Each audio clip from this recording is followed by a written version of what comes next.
Ghost month ngayon. Malas yan. Ano bang kailangan nila sa akin? Huwag kang sasama, anak. Mga abo sa altar.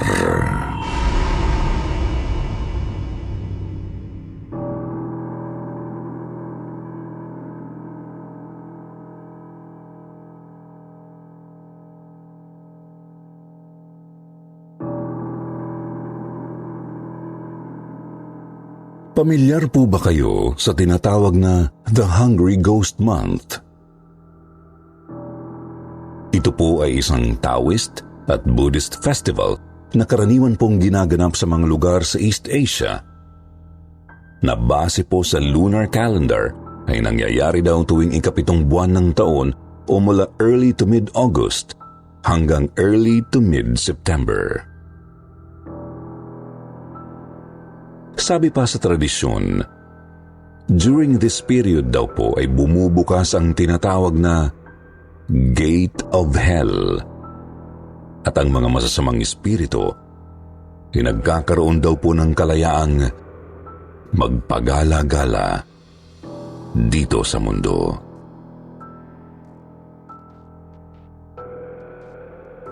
Isang mapagpalang araw po sa inyong lahat, kwentong Takip Silim Community. At syempre, ganoon din po sa inyo, Sir Jupiter. Actually, medyo matagal na rin akong avid listener sa channel ninyo. Pero ngayon ko lang talaga naisipang mag-share ng sarili kong kwento. For the purpose of getting it off my chest.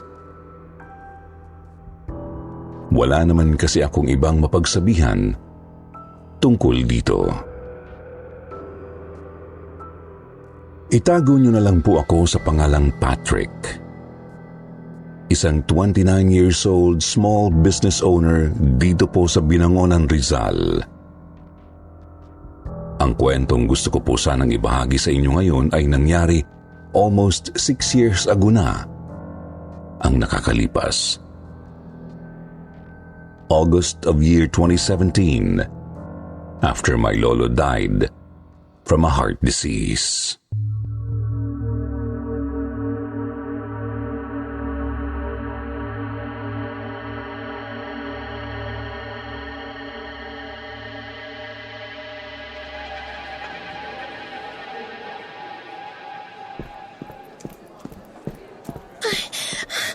Ate Glenda! My God, ate! Bakit hindi ka naman nagsabi ngayon palang dating mo? Sana man lang nasundo ka namin sa airport. Akala kasi namin next week pang uwi mo eh. Hindi na kailangan. Alam ko namang busy kayong lahat sa pag-aasikaso dito eh. Isa pa, sinikap ko lang talagang umabot kahit sa huling lamay ni Papa. Kaya biglaan din ang flight ko. Oo nga pala, nasan si Patrick? Nandun sa loob, ate. Kausap yung kaibigan niyang architect. Gusto na kasing pasimulan ni Patrick yung pagpaparenovate dito. Pagkalibing daw ng lolo niya. Ano? Bakit niya ipaparenovate tong bahay? Hindi ba't kabilin-bilinan ng Papa huwag niyang papakialaman to? Yun nga rin ang sabi ko sa kanya, ate. Pero ayaw naman niyang makinig. Tsaka, nahihiya rin naman kasi akong makialam, ate. Alam naman natin nakikitira lang kami dito eh. Ano ka ba, Vicky? Huwag kang ang ganyan sa sarili mo. Pamangkin ka ni Papa, kaya may karapatan kang magsalita. Ate, sa kanya pinangalan ni Tito tong bahay dahil siya ang panganay na lalaki. Kaya wala na akong magagawa. Isa pa, sa tingin ko wala rin namang masama sa gusto niyang gawin eh. Gusto niya lang namang ipaayos itong bahay dahil medyo luma na.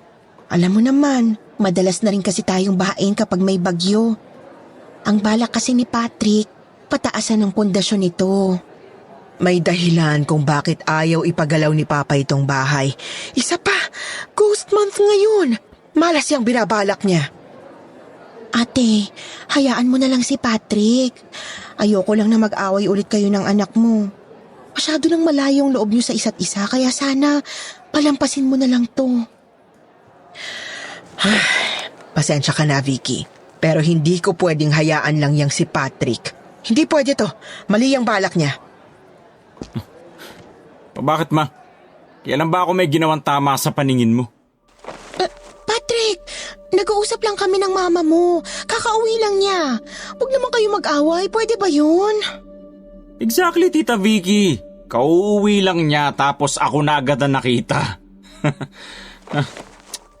Huwag kang mag-alala, ma. Hindi naman ako sa'yo manghihingi ng ipang paparenovate dito eh. May sarili akong pera. Hindi yun ang punto ko, Patrick. Kung talagang gusto mong iparenovate itong bahay, pwede bang sa ibang buwan na lang? Ghost month ngayon. Malas yan. Alam mo, ma, yan na napapala mo dahil halos doon ka na tumira sa China eh. Ghost month? Really? Eh bakit ba tayo susunod sa ganyan eh hindi naman tayo Chinese? Anak, nakakalimutan mo bang half Chinese ang lolo ng lolo mo? Ayan ang mga abo nila, nasa altar. Buti pinaalala nyo. Kapag naiparenovate ko na tong bahay, idadamay ko yung mga abong yan.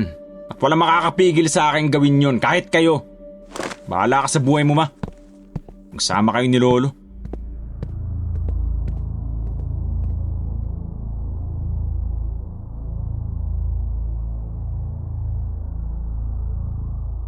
OFW ang Mama Glenda ko, Sir Jupiter.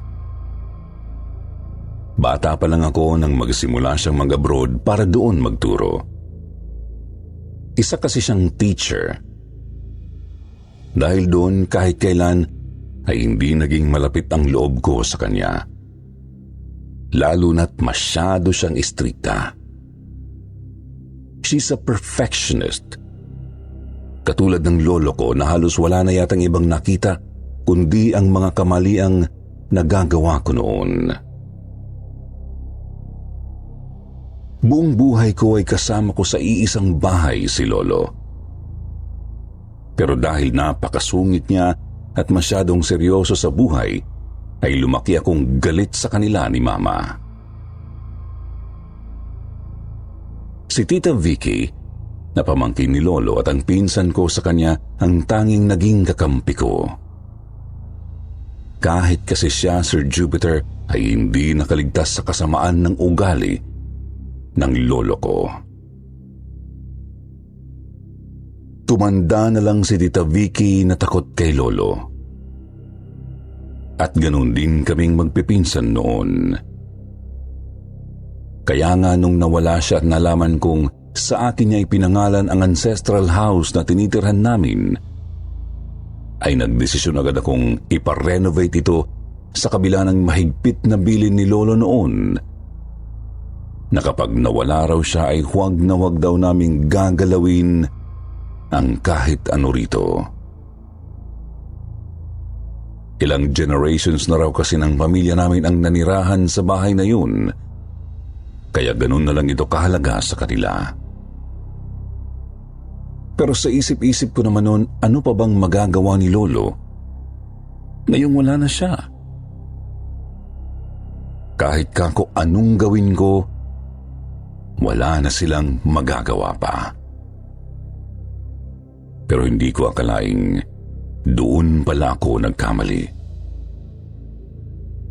Dahil yun pala ang magbibigay sa akin ng sunod-sunod na problema at kababalaghang hanggang ngayon ay pinagsisisihan ko pa.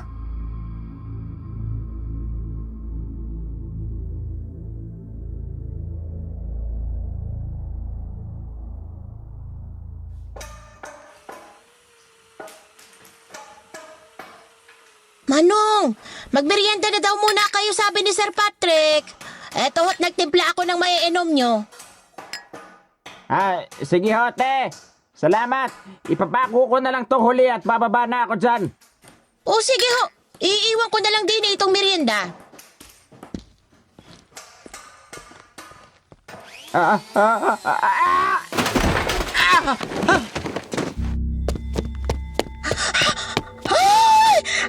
Sir Patrick! Sir Patrick! O manang, ano yung tunog na yun? Bakit ho kayo sumisigaw? Nahulog ko si Manong galing doon sa bubong, Sir Patrick! Oho? Manong! Ano nangyari sa inyo? May tumulak sa akin, sir eh. Matanda. Gagalit. Ano, Manong?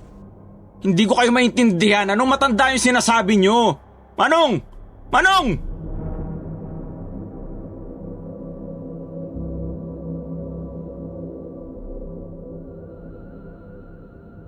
Mabuti na lang talaga, Sir Jupiter, simpleng baling buto lang sa balikat ang tinamo ng isa sa mga hinire kong trabahador noon. Nang mahulog ito bigla sa bubungan ng bahay na ipinare-renovate ko. Kaya lang siyempre malaki-laki rin ang naging lugi at gastos ko dahil sa nangyari. Kinailangan ko kasing kumuha ng kapalit niya tapos tuloy-tuloy pa rin ang bayad ko sa kanya kahit na feeling ko kasalanan din naman nila ang nangyari. Katuwiran ko pa nga noon, baka kinulang lang sila sa safety measures.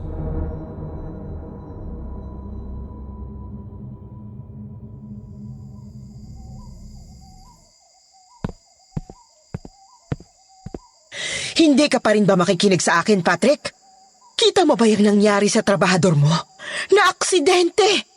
Ano, hihintayin mo pa bang lumalayang kamalasang dadapo sa atin bago ka tumigil?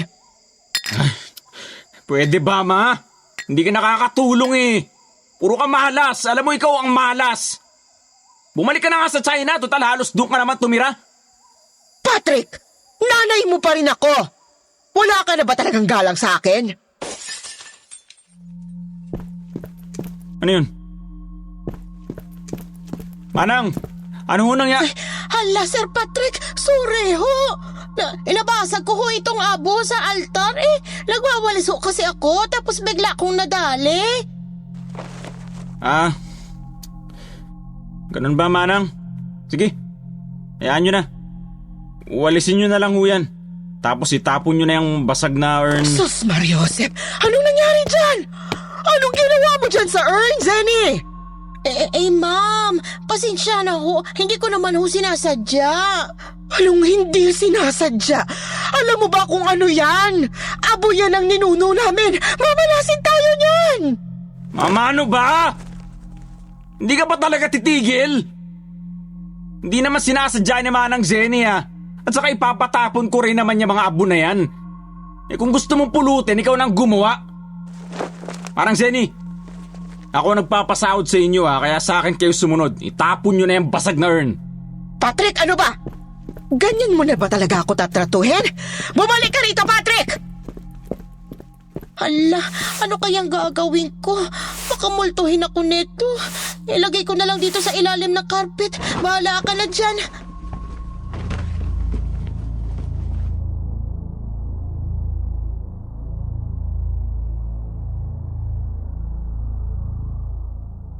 Walang araw na hindi yata kami nag-away noon ni Mama, Sir Jupiter.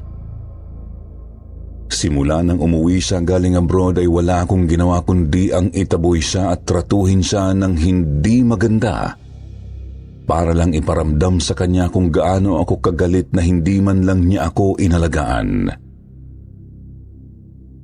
Ganon katitid ang utak ko noon, Sir Jupiter.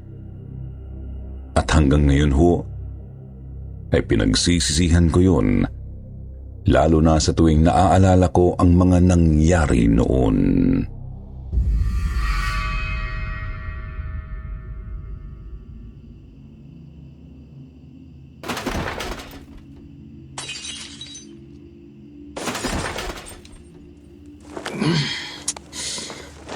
Ano ba yung maingay na yun? Gabing-gabi na. Nakakaasar naman.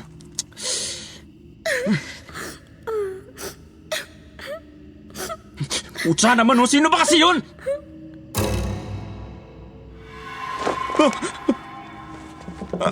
Ano yun? Ano yun?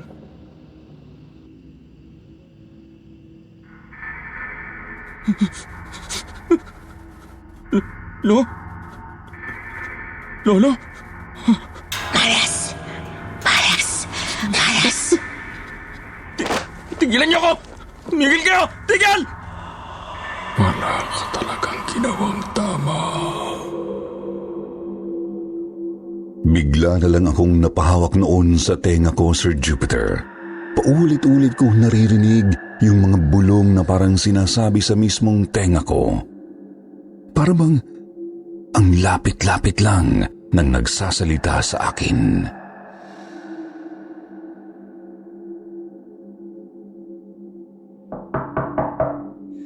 Patrick? Patrick, anak ko! Mama!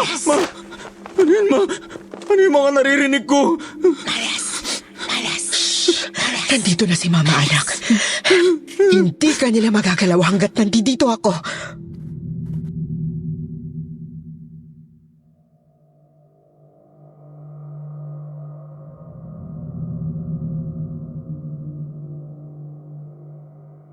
Nang gabing yun, hindi ako iniwanang mag-isa ni Mama, Sir Jupiter.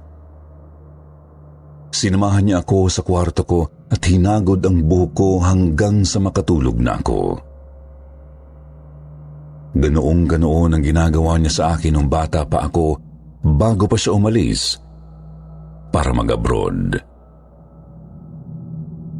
Siguro kaya ganun din ako kabilis makatulog ng gabing yun. Kahit na natakot talaga ako sa mga narinig ko, baka kako, na-miss ko lang si Mama. Kinaumagahan.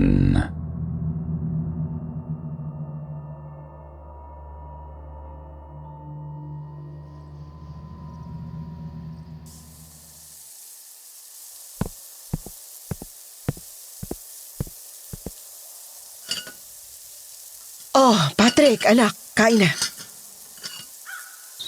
Sige ho. Maayos naman ba ang gising mo, anak?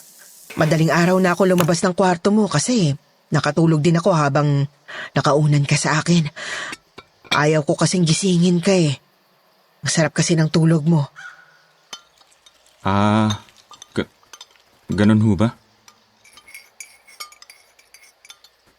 Mama, salamat nga ho pala kagabi ha. Nako, wala yun, anak. Sa totoo lang, natutuwa din ako na hindi mo ako ipinagtabo yan. Pero, matanong ko lang ho. Paano nyo nalamang may hindi na magandang nangyayari sa akin kagabi?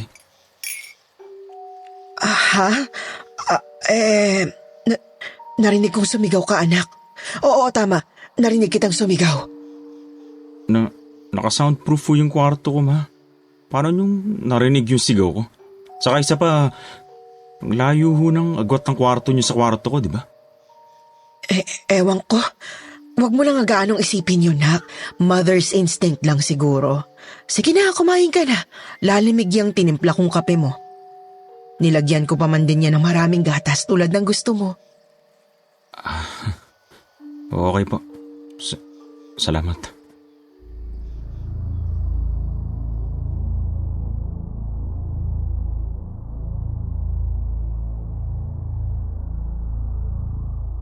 Simula ng gabing yun, Sir Jupiter, unti-unti ay naging maayos kahit papaano ang pakikitungo namin ni Mama sa isa't isa.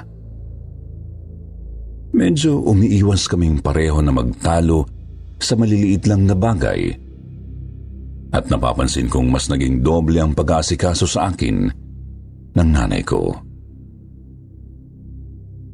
Tingin ko nun baka bumabawi lang siya sa akin para sa mga panahong wala siya sa tabi ko. At aaminin ko kung nagustuhan ko ang ginagawa ni Mama dahil pakiramdam ko may nanay na ulit ako. Pero hindi rin ho nang tagal yun dahil yung mga kamalasang nangyayari sa akin noon ay lalo pang lumala. Pati na rin ang mga kababalaghang nararamdaman ko sa sarili naming bahay.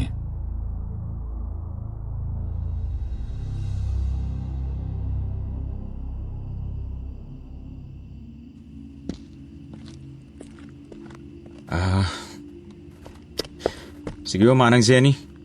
Kaya na ho munang bahala magligpit dito ha. Medyo sumasakit pa kasi yung ulo ko eh. Kaya magpapahinga na sana ako na maaga. O sige ho, Sir Patrick. Good night ho. Good night din. Akit na ho ka sa kwarto ha.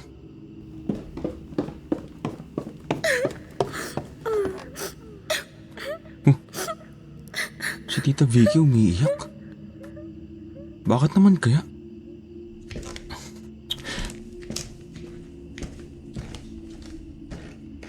Tita Vicky? Ayos ka lang ba dyan? May nangyari ba? Bakit ka umiiyak? Tita Vicky? Tita? Bakit mo na sumasagot?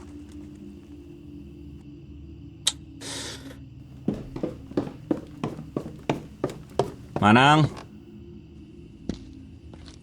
Oh, Sir Patrick, akala ko aakyat ka na.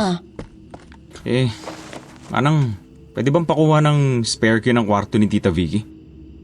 Narinig ko kasi siyang umiiyak kumakatok ako. Ayaw naman akong pagbuksan. Ayaw nga akong sagutin Alam niyo ba kung napano siya? Ho? Paano nangyari yun, Sir Patrick? Umalis na ho siya kanina, kasama yung dalawang pinsan niyo. Nagpaalam pa nga ho sa mama niyo, sir. Hindi niyo ba alam? Saan daw sila pupunta? Baka naman nakauwi na. Hindi ho. Pupunta daw sila Bicol. May sakit daw ho kasi yung dating asawa ni Ma'am Becky. Gusto daw makita ng mga anak nila. Eto nga nagpost pa sila sa Facebook ng picture. Sino yung narinig ko umiiyak sa kwarto ni Tita Vicky? Ay, hindi bali na nga Manang. Baka guni-guni ko lang yun. Masakit lang siguro talaga yung ulo ko.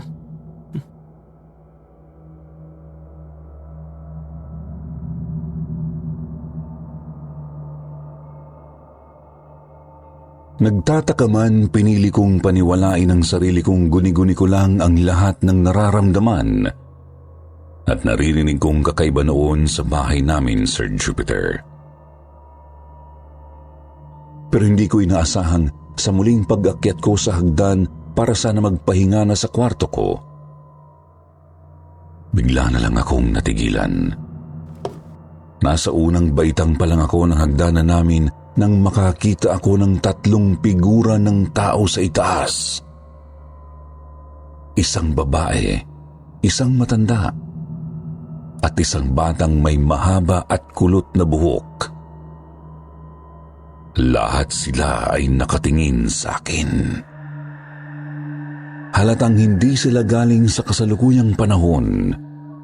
Yung mga damit na suot nila mukhang makaluma. Nakasuot ng barot saya ang babae at yung bata. Yung lalaki naman, nakasuot siya ng kulay itim na damit na may mahabang manggas at maraming butones na gawa sa tali. Parang yung katulad ng mga lumang kasuotan ng Chinese noon. Silang 3 ay pare-parehong mga singkit pero halatang halata sa itsura nila. Ang galit. Habang nakatitig sila sa akin. Malas! Malas! Malas! Malas! Naramdaman ko na lang na biglang nagtayuan ang mga balahibo ko sa buong katawan, Sir Jupiter. Lalo na nang makita kong inilahad ng matandang lalaki ang kamay niya na parang inaaya akong umakyat sa hagdanan.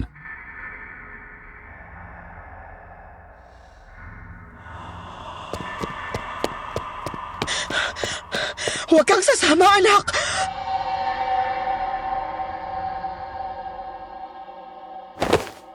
Bigla akong napaigtad nang marinig kong may nagsalita sa likod ko. Paglingon ko, si Mama pala. Seryoso rin siyang nakatingin sa itaas ng hagdanan na parang nakikita niya rin yung mga nilalang na nakikita ko.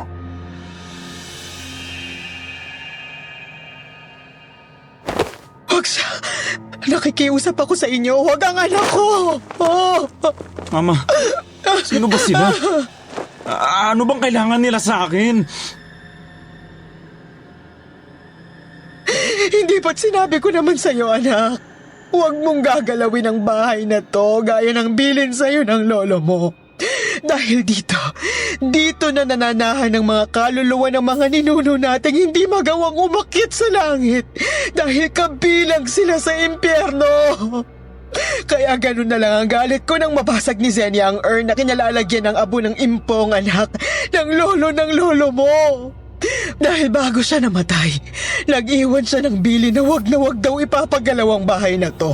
Dahil kahit patay na siya, dito niya balak mamalagi sa tuwing sasapit ang 7 buwan ng taon.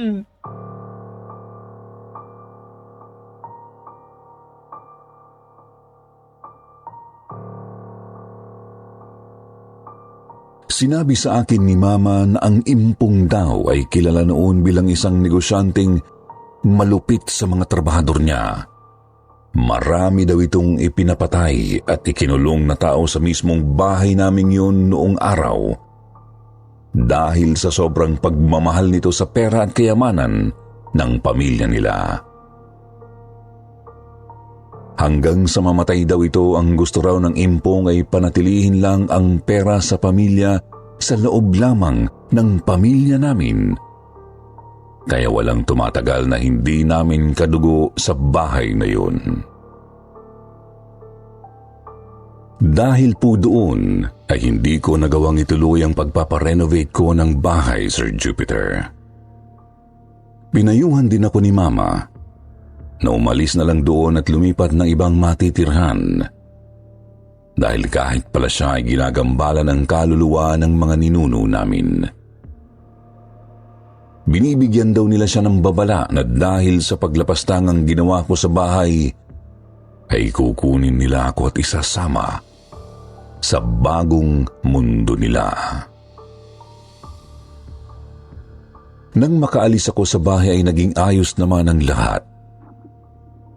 Bumalik din si Mama sa abroad, habang sina Tita Vicky naman at ang mga pinsan ko ay piniling tumira muna sa Bicol at alagaan ang dati niyang asawa. Inabandona na lang naming lahat yung property ni Lolo at hanggang ngayon ay nakatiwangwang pa rin ito. Nahinto na po ang mga kababalaghan at kamalasang nararanasan ko simula noon. Hanggang sa lumipas ang 1 buong taon, noong akala ko ayos na ang lahat, ay saka naman bigla ulit umuwi si Mama galing sa ibang bansa na may iniinda na palang malubhang sakit.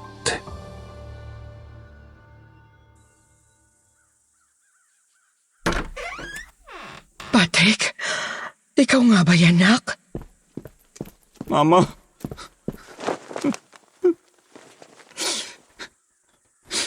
Mama, ano ka ba naman? Bakit hindi mo sinabi sa akin na ganito na palalagay mo? Bakit mo nilihim?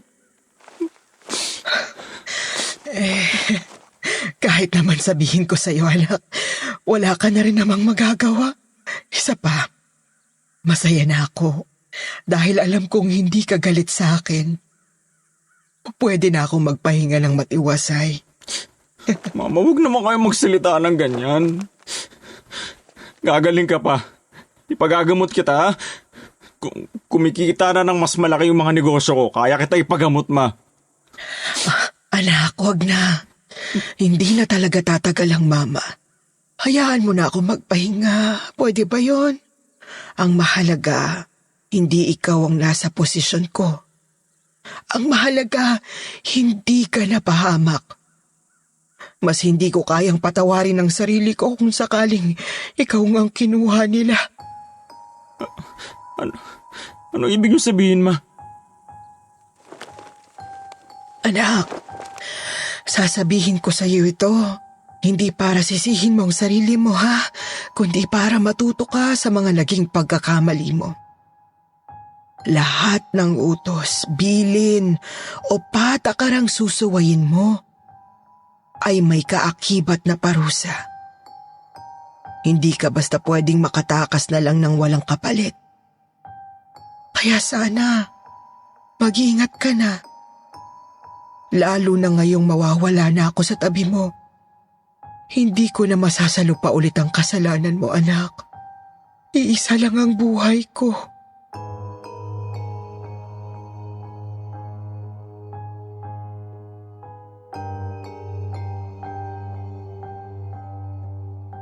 Yun ang huling mga salitang iniwan sa akin ni Mama bago siya mawala, Sir Jupiter. Halos madurog ang puso ko nang mawala siya. Hanggang ngayon, sinisisi ko pa rin ang sarili ko sa nangyari sa kanya. At alam ko, kapag binasa niyo at napakinggan ng mga listeners niyo ang kwento, ay ganun din ang mararamdaman nila sa akin. Pero wala na ho akong pakialam. Gusto ko lang talagang may mapaglabasan ng sama ng loob kong ilang taon ko rin namang kinikimkim dito sa dibdib ko. Malapit na naman kasi ang Ghost Month. At tuwing ganitong panahon ay lagi talagang nananariwa sa akin ang mga nangyari. Hiling ko lang sana ay may matutunan kayo sa naging karanasan kong ito. Sa mga anak na hanggang ngayon ay maswerteng kasama pa rin ang mga magulang nila, sana ay ma-appreciate nyo sila hanggat nariyan pa sila sa tabi nyo. Muli ako nga po pala si Patrick at dito ko na po tatapusin ang aking kwento. Maraming salamat po ulit, Kwentong Takip Silim. More power sa inyong channel.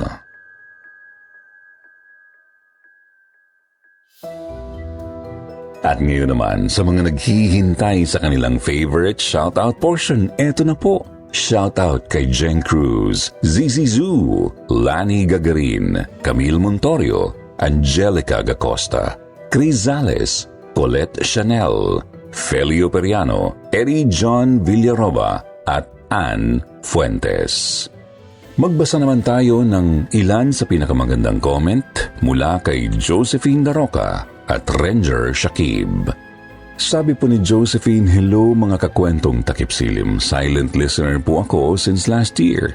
Super happy at excited po ako palaging makinig sa story nyo, Sir Wilmore, Ma'am Ann at Sir Jupiter. Ako po'y from the City of Smile, Bacolod City. God bless po palagi, mga katakip silim. Sabi naman ni Ranger Shakib, yes, araw-araw nakaka-excite makinig ng mga bagong kababalaghan at katatakutan na mga kwento ng takip silim. Sa mga hindi po nabanggit sa ating shoutout, sa susunod po kayo ha. Huwag niyo pong kalimutang mag-reply sa ating shoutout box na nasa comment section para ma-shoutout ang inyong mga pangalan.